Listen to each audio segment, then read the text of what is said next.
Good morning, student. So today let us discuss from your social study book History Part 2, the last chapter, chapter number 12, India after Independence. So in our previous chapter, chapter number 11, we have discussed so many national movements regarding the independence of our country. So here, what happened to our country in that time after getting the independence, we will discuss in this chapter. So after independence, a new and divided nation coming to formed. So as we know, we got independence in August 1947. So after getting the independence, our country faced a lot of difficulties, a lot of challenges. So as a result of partition, 8 million refugees had to come into our country from what was now called Pakistan. So these people who came as a refugee to our country had to be found homes and jobs in our country. So there was also a problem in the princely states. Almost about 500 of them from the princely state, which were ruled by the Maharaja or Nawab, had to be persuaded to join the new nation. Partition created a number of problems for independent India. First and foremost task was to rehabilitate the refugees who had come into the country from the newly born Pakistan. Then there was problem of the princely states too. These problems needed immediate solution. Afterwards, the new nation had to adopt a political system that would best serve the hopes and aspirations of its people. So, I have underlined the important points in my book. So, I request you all to also do the same. So, I underline in these lines, so you look these line and underline in your book, so that while reading this chapter you have point out this to remember these points. So here, this is the picture given, which was from Allahabad, February 1948. So here, less than 6 months after the independence, the nation was in mourning. So why the nation was in mourning? This is because the Mahatma Gandhi was murdered by someone. So here again I have underlined, so you do it. On 30 January 1948, Mahatma Gandhi was assassinated by a fanatic Nathuram Godse because he disagreed with Gandhiji's conviction that Hindus and Muslims should live together in harmony. So, Mahatma Gandhi was assassinated, murdered on this date. You have to remember 30 January 1948. Come to the next page. India's population in 1947 was large, almost 345 million. So, underline this. One could observe a lot of the diversities in the country regarding languages, foods, dresses, professions, etc. There was a wide gap between high castes and low castes. In spite of all these diversities, people had to live together in one nation. This created the problem of unity.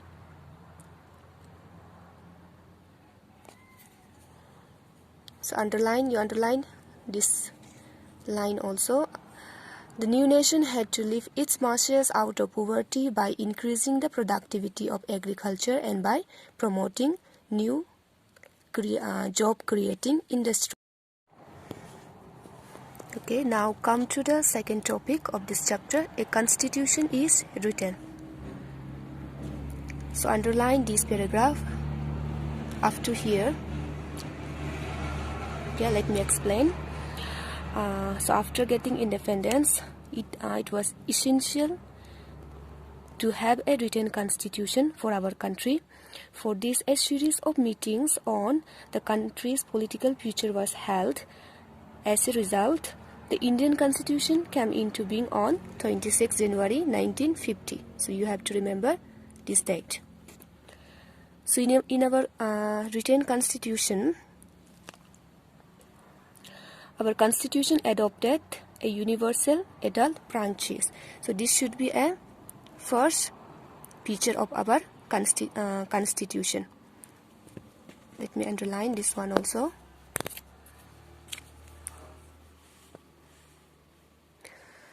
One feature of the constitution was its adoption of universal adult franchise. So in that time, all Indians above the age of 21 would be allowed to vote in state and national election to elect the representatives from their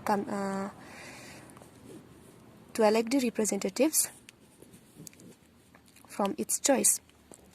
So it is the first and the foremost feature of the constitution. But now the voting age now is reduced to 18. So remember that one. So now let's turn to your page.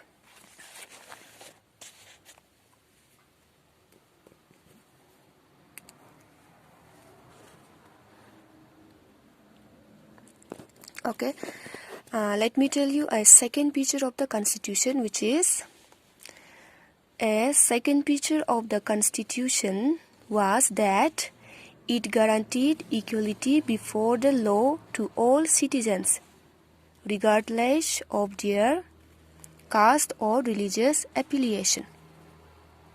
So we have discussed this in our civics book also. So our constitution guaranteed equality before the law to all citizens, regardless of their caste or any religious affiliation, which is also called as rule of law.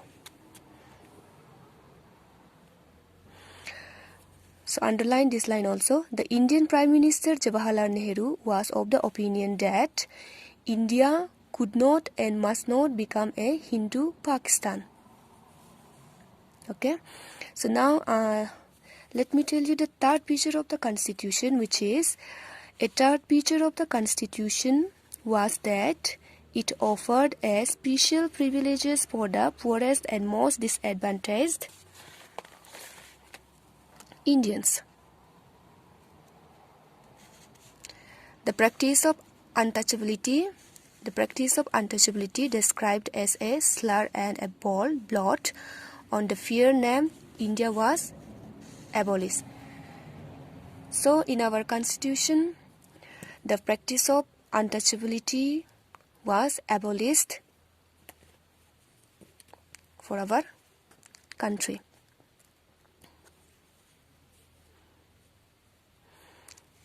So you can see this also. As one of the Constituent Assembly, H.J. Khandekar argued it was the upper caste who were responsible for the Harijans being unfit today. Addressing his more privileged colleagues, Khandekar said, in Constituent Assembly, H.J. Khandekar has so many debates regarding upper caste or the lower caste. Along with the former untouchables, the Adivasis or scheduled tribes were also granted reservation in seats and jobs in our constitution.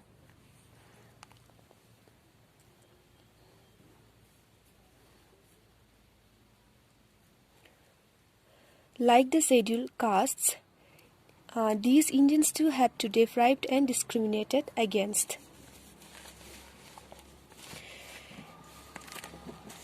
Okay, so let us come to the next page.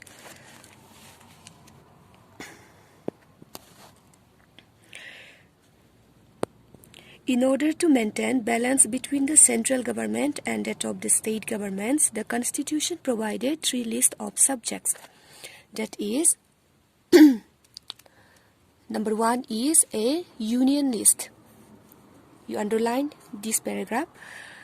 A union list with subjects such as taxes, defense and foreign affairs, which would be sole responsibility of the center.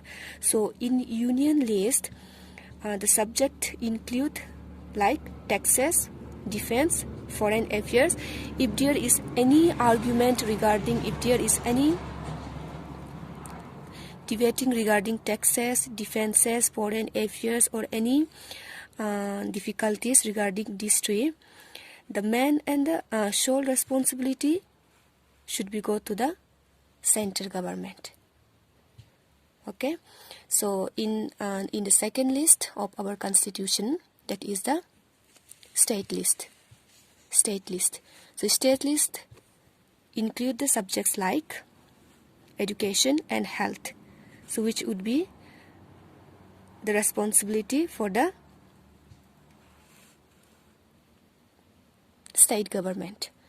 And the third list is the concurrent list, under which would come subjects such as forest and agriculture, in which the center and the state would have joint responsibility.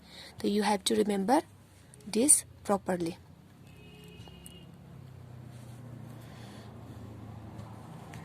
Beside this, language was also an important point. Several members of the Constituent Assembly wanted to replace English language with Hindi, but non-Hindi speakers had different opinion.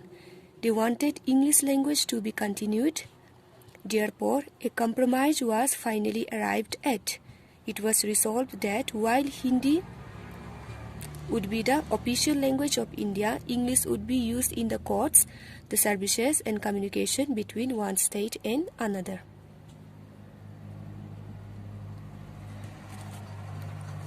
Now come to the next heading. How were states to be formed? So after independence, another major problem was that of the formation of state. Both Prime Minister and Deputy Prime Minister, Vallabhbhai Patel, in that time the Prime Minister was Jawaharlal Nehru and the Deputy Prime Minister was Vallabhbhai Patel, were against the creation of linguistic states. So, see here, back in the 1920s, the Indian National Congress, the main party of the freedom struggle, had promised that once the country won independence, each major linguistic group would have its own province. But the Prime Minister, both the Prime Minister and the Deputy Prime Minister were against the creation of these linguistic states.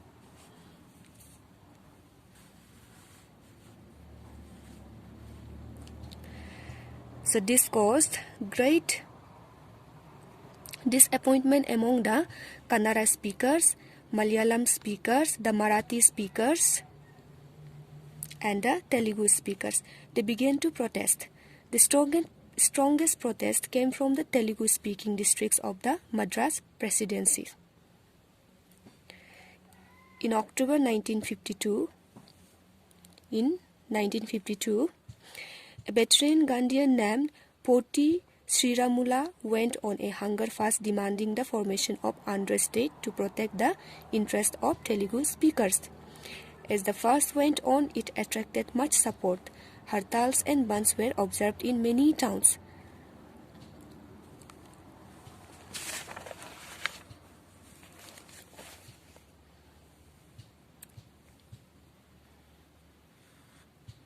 Finally, the new state of Andhra Pradesh came into being on 1st October 1953.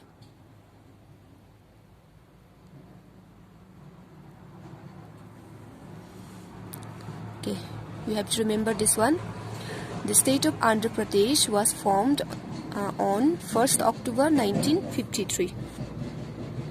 Now, other linguistic communities also began to demand their own separate states. A state reorganization commission was set up, which submitted its report in 1956, recommending the redrawing of district and provincial boundaries to form compact provinces of Assamese, Bengalis, Oriya, Tamil, Malayalam, Kannada and Telugu speakers.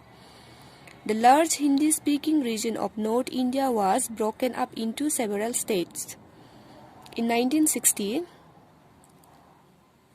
the bilingual state of Bombay was divided into separate states of Marathi and Gujarati speakers.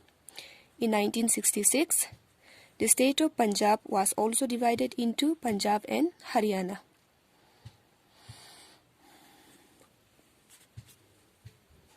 Okay, you can observe this map. Now move on to the next. Planning for development. So what happened in that time for the development of our country? Now planning for development began to be made, lifting India out of poverty and building a modern technical and industrial base were among the major objectives of the new nation. In 1950, the government set up a planning commission to help design and execute suitable policies for economic development. Underline this line. And in 1956, the second 5-year plan was formulated, which focused strongly on the development of heavy industries. So in that time, the heavy industries, if we call the heavy industries, it is like steel and building of large dams.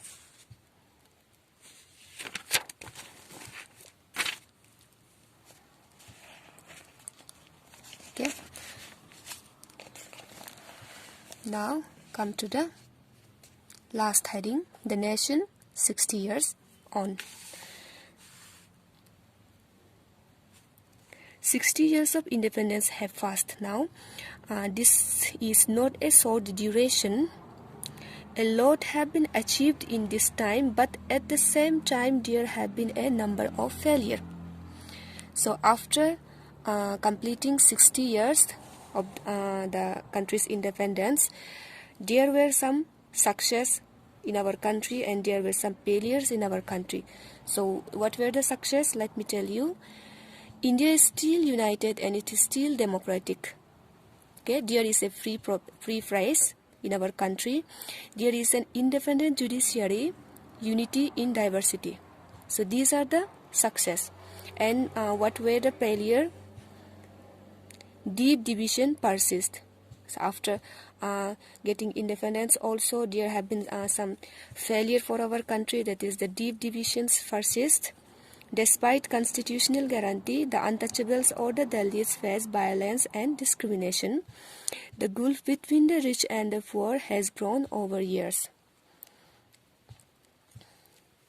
So this is the ending of this chapter. So I hope you understood.